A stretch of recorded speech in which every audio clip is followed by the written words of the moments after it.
जय हिंद, जय Maharashtra. The stock selection आपल्या YouTube चॅनलमध्ये मी तुम्हा सगळ्यांचे स्वागत करतो. तर मित्रांनो, थर्सडेला म्हणजे गुरुवारी बालाजी एमएनसी या स्टॉक्समध्ये आपला 12 ते 13% आसपास वाढ होताना पाहायला मिळाली. तर त्याच्यामागची काही प्रमुख कारणे आपल्या हाती आलेली आहेत आणि प्रामुख्याने सगळ्यात पहिलं कारण म्हणजे गव्हर्नमेंटने या कंपनीच्या सोलापूर युनिटसाठी जवळजवळ 258 कोटींचं इन्सेंटिव्ह जाहीर केलेलं आहे. तर याच्यामुळे काय होणार आहे, तर त्यांच्या प्रोजेक्टवरचा जो खर्च आहे तो कमी होणार आहे आणि तो खर्च कमी झाला तर ऑटोमॅटिकली त्यांच्या नफ्यामध्ये वाढ होणार आहे, म्हणजे प्रॉफिट त्यांचा वाढणार आहे. त्यानंतर दुसरं कारण जर बघायचं झालं तर तो जो युनिट आहे सोलापूरचा, तिथे ते एक्सपान्शन करणार आहेत. एक्सपान्शनमुळे त्यांचं जी प्रोडक्शनची कॅपॅसिटी होती ती वाढणार आहे आणि प्रोडक्शनची कॅपॅसिटी वाढली, त्यांचा रेव्हेन्यू वाढणार आणि रेव्हेन्यू वाढला तर तिथे देखील आपल्याला प्रॉफिट होताना पाहायला मिळणार आहे. आणि तिसरं कारण जर बघायचं झालं, काही त्यांना ॲडिशनल बेनिफिट मिळणार आहेत, जसं की इलेक्ट्रिसिटीची ड्युटी असेल, त्यानंतर स्टॅम्प ड्युटी आहे, तर याच्यामध्ये त्यांना सूट मिळणार आहे. तर अशा प्रकारची अपडेट्स होती, अशा प्रकारची न्यूज होती. तर या बेसवरती आपण ब्लाइंडली या स्टॉकमध्ये एंट्री करणार आहोत का? तर नाही मित्रांनो, आपल्याला त्याचं प्रॉपर ॲनालिसिस करायचं आहे. ॲनालिसिसमध्ये आपण काय करतो, टोटल आपले 4 फॅक्टर्स असतात, ते आपण पडताळून पाहतो. पहिलं ते म्हणजे फंडामेंटल्स, ज्याच्यात आपल्याला समजतं कंपनी फंडामेंटली स्ट्रॉंग आहे की वीक आहे. त्यानंतर पाहतो आपण व्हॅल्युएशन आपलं काय समजतं की आजच्या डेटला ज्या प्राईसला स्टॉक ट्रेड करतोय तो स्वस्त आहे की महाग आहे. त्यानंतर आपण पाहतो फायनान्शियल्स, ज्याच्यामध्ये आपण कंपनीची प्रॉफिट अँड लॉस शीट पाहतो, ज्याच्यामध्ये कंपनीचा रेव्हेन्यू कशा प्रकारचा वाढतोय, नेट प्रॉफिट कंपनीला होतो आहे की नाही बरोबर, ते आपल्या याच्यातनं समजतं. आणि सगळ्यात शेवटी आपण पाहतो चार्ट स्ट्रक्चर कशा प्रकारचा तयार झाला आहे, पुढे मोमेंटम कशा प्रकारचा येऊ शकतो, सपोर्ट्स कुठे आहेत, रेसिस्टन्स कुठे आहेत, ही सगळी माहिती आपण प्रॉपर या व्हिडिओमध्ये पाहणार आहोत. आणि त्यानंतर मग आपल्या ह्याच्या बेसवरती आपण ठरवू शकतो की हा जो पर्टिक्युलर स्टॉक आहे तो इन्व्हेस्टमेंट किंवा ट्रेडिंगच्या दृष्टिकोनातून योग्य आहे की नाही.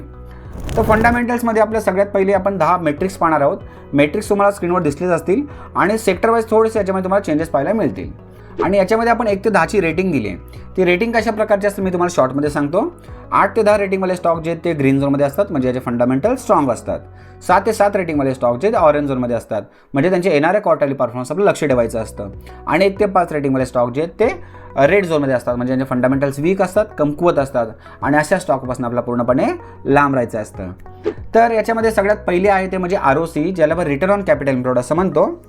याच्यामध्ये कंपनी टोटल कॅपिटल वापरून किती प्रमाणात प्रॉफिट कमवते ते आपल्याला समजते. तो रेशो 15 किंवा त्यापेक्षा जास्त लागतो आणि ते आपल्याला 11 पाहायला मिळतो, त्यामुळे हा पॉईंट निगेटिव्हमध्ये जातोय. त्यानंतर ROE, रिटर्न ऑन इक्विटी, म्हणजे कंपनीने शेअरहोल्डर्सकडून घेतलेल्या पैशावर कंपनी किती प्रमाणात प्रॉफिट कमावते ते आपल्याला समजते. तो रेशो 15 किंवा त्यापेक्षा जास्त लागतो आणि ते आपल्याला 8.83 पाहायला मिळतो, त्यामुळे हा देखील पॉईंट निगेटिव्हमध्ये जातोय. पुढचं म्हणजे डेट टू इक्विटी, म्हणजे कर्जाचे प्रमाण, कंपनीवरती कर्ज किती आहे ते आपल्या याच्यातून समजते. त्याचा रेशो 0.5 किंवा त्यापेक्षा कमी लागतो आणि ते आपल्याला 0.02 पाहायला मिळतो, त्यामुळे हा पॉईंट पॉझिटिव्हमध्ये जातोय. पुढे इंटरेस्ट कव्हरेज, म्हणजे कंपनीची इंटरेस्ट भरायची कॅपॅसिटी किती आहे ते आपल्या याच्यातून समजते. तो रेशो 4 किंवा त्यापेक्षा जास्त लागतो आणि ते आपल्याला 59.4 पाहायला मिळते जवळजवळ, त्यामुळे हा पॉईंट स्ट्रॉंगली पॉझिटिव्ह आहे. पुढे ऑपरेटिंग प्रॉफिट मार्जिन, म्हणजे कंपनीच्या टोटल रेव्हेन्यूमधून ऑपरेटिंग एक्सपेन्सेस वजा करता कंपनीच्या हातात किती प्रॉफिट शिल्लक राहतो ते आपल्या याच्यातून समजते.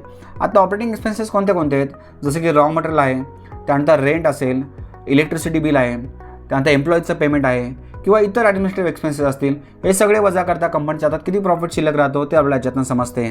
तो रेशो 15 किंवा त्यापेक्षा जास्त लागतो आणि ते आपल्याला 24 पाहायला मिळतो, त्यामुळे हा पॉईंट पॉझिटिव्हमध्ये जातोय. पुढे कॅश फ्लो क्वालिटी, म्हणजे कंपनीचा जो प्रॉफिट आहे तो खऱ्या कॅश इनफ्लो आणि आउटफ्लोशी मिळता जुळता आहे का नाही ते आपल्यातनं समजते. तो रेशो आपल्याला 4 किंवा त्यापेक्षा जास्त लागतो आणि ते आपल्याला 2 पाहायला मिळतो, तर हा पॉईंट निगेटिव्ह ठरतोय. पुढे फ्री कॅश फ्लो कन्सिस्टन्सी, म्हणजे कंपनी लास्ट 5 वर्षामध्ये consistently free cash flow generate करते का, कंपनीच्या हातात कॅश शिल्लक राहते का ते आपल्या याच्यातनं समजते. तो रेशो 3 किंवा त्यापेक्षा जास्त लागतो आणि ते आपल्याला 4 पाहायला मिळतो, त्यामुळे हा पॉईंट पॉझिटिव्ह जातोय. आता पुढचं म्हणजे अल्टिमेट झेड स्कोर, याच्यामध्ये कंपनी फायनान्शियली स्टेबल आहे की बँकरप्सी आहे ते आपल्याला समजतं. आता फायनान्शियल स्टेबल म्हणजे काय, तर कंपनीचे फायनान्शियल्स मोजण्यासाठी काही असे पॅरामीटर्स असतात, त्यांचे ॲव्हरेज काढला जातो, एक वर्गवारी केली जाते, त्याला झेड स्कोर असं नाव दिलं आहे. यातनं आपल्याला पहिलेच संकेत मिळतात की कंपनी फायनान्शियली ओके आहे की दिवाळखोरीच्या मार्गावर चालली आहे. त्याचा रेशो 3 किंवा त्यापेक्षा जास्त लागतो आणि ते आपला 4.95 पाहायला मिळतो, त्यामुळे हा पॉईंट पॉझिटिव्हमध्ये जातो आहे. पुढे प्रमोटर प्लेज, आता प्रमोटर म्हणजे कोण, तर कंपनीचे मूळ मालक असतात, ज्यांनी कंपनीची स्थापना केलेली असते आणि त्यांनी त्यांच्या शेअरवरती कोणत्याही प्रकारे कर्ज घेतलेलं नसावं, म्हणजे 0 असायला पाहिजे आणि ते ऑलरेडी 0च आहे, त्यामुळे हा देखील पॉईंट पॉझिटिव्हमध्ये जातो आहे. पुढे CAGR, compound annual growth rate, याच्यामध्ये आपण लास्ट 5 वर्षाचा नेट प्रॉफिट ग्रोथ पाहतो, जो आपला 10 किंवा त्यापेक्षा जास्त पाहिजे आणि ते आपला 8.49 पाहायला मिळतो, त्यामुळे हा पॉईंट निगेटिव्हमध्ये जातो आहे. आता ओव्हरऑल ज्याची रेटिंग बघितली तर 6ची रेटिंग आली आहे, म्हणजे स्टॉक गेल्या ऑरेंज झोनमध्ये. म्हणजेच आता आपल्याला काय करायचं आहे, फक्त त्यांच्या येणाऱ्या क्वार्टरली परफॉर्मन्सवर लक्ष ठेवायचं, ऑब्झर्वेशन करायचं आहे. त्याच्यामध्ये जर काही चेंजेस झाले आणि त्यातनं ऑरेंजवरनं समजा हा स्टॉक ग्रीनमध्ये गेला, तेव्हाच आपण या स्टॉककडे लक्ष देणार आहोत. त्यामुळे हा फॅक्टर आपल्याला इथं वीक पाहायला मिळतोय. आता नेक्स्ट फॅक्टर आहे तो म्हणजे व्हॅल्युएशन. व्हॅल्युएशनमध्ये आपण सगळ्यात पहिले पाहतो म्हणजे प्राईस टू अर्निंग रेशो, जो आपला इंडस्ट्री बीच्या आसपास लागतो. इंडस्ट्रीचा पी आहे 28.6 आणि स्टॉकचा पी पाहायला मिळतोय 25.9. पी इथं आपल्याला चांगला पाहायला मिळतोय. पुढे इबिट्टा 12च्या आतमध्ये पाहिजे आणि इबिट्टा इथे आपल्याला 14.4 पाहायला मिळतोय, थोडासा जास्त आहे.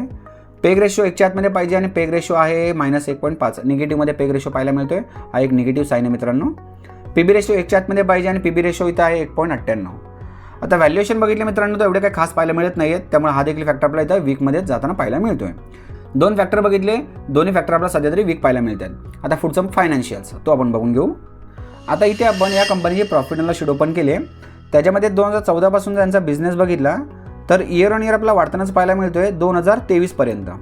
2023मध्ये बिझनेस झाला होता 2346 करोडचा आणि 2024मध्ये तो कमी झाला मित्रांनो. 2346 करोडवरनं तो झाला 1731 करोड आणि त्यानंतर लास्ट इयरमध्ये जर बघितला तो त्यापेक्षा अजून कमी झाला 1389 करोड. म्हणजे जिथे आपण बिझनेस वाढायची वाट पाहत असतो इथे आपला बिझनेस यांचा घटतानाच पाहायला मिळतो आपल्याला. त्यामुळे लास्ट 2 वर्षामध्ये चांगल्या प्रकारचा परफॉर्मन्स नाही आहे, हे क्लिअर कट आपल्या इथून दिसून येतं आहे.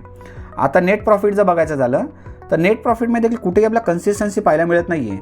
22 आणि 23मध्ये जर आपण बघितलं चांगल्या प्रकारचा नेट प्रॉफिट झाला होता 418 करोड 406 करोड. त्यानंतर वाढण्याच्या बदल्यात तो कमी झाला कारण की सेल्स त्यांचा कमी झाला होता.